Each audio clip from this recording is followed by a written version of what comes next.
ये कहानी एक चालाक लोमड़ी की है जिसकी हरकतों से पूरे गांव के लोग परेशान हो जाते हैं। एक बार की बात है, एक जंगल में एक चालाक लोमड़ी रहती थी। लोमड़ी अपनी चालाकी और बुद्धि के लिए मशहूर थी।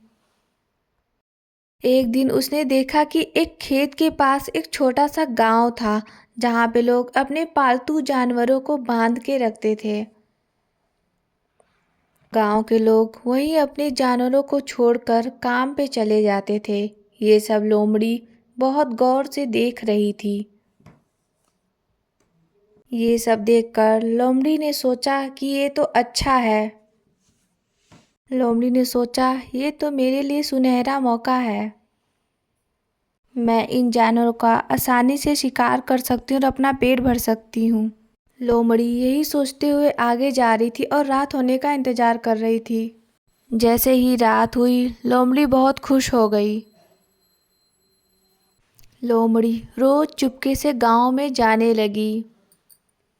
लोमड़ी रोज गांव जाती और किसी न किसी पालतू जानवर का शिकार करके ले आती। इस तरह से लोमड़ी रोज गांव जाने लगी और शिकार करके लाने लगी। गांव वाले समझ नहीं पा रहे थे कि उनका जानवर जा कहाँ रहा है। लोमड़ी गांव वालों पर नजर रखती और रोज शिकार करती।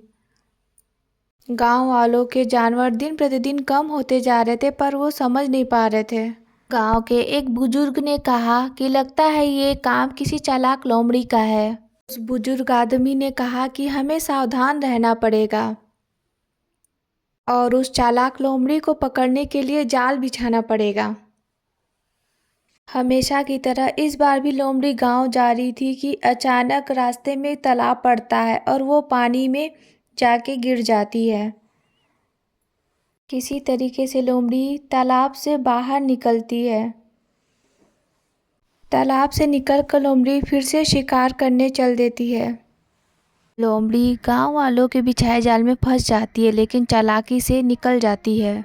इस बार चालाक लोमड़ी गांव वालों के बिछाए जाल में आखिरकार फंस ही जाती है। जाल में फंसी लोमड़ी को देखकर गांव वाले हंसने लगते हैं।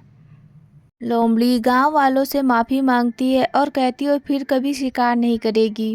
लोमड़ी के बार बार माफ़ी मांगने पर और फिर से शिकार न करने की वादा करने पर गांव वाले उसे छोड़ देते हैं और लोमड़ी फिर खुश हो जाती है। इस कहानी से यह सीख मिलती है कि चालाकी हमेशा काम नहीं आती, कभी कभी समझदारी और सूझबूझ से भी काम लेना चाहिए।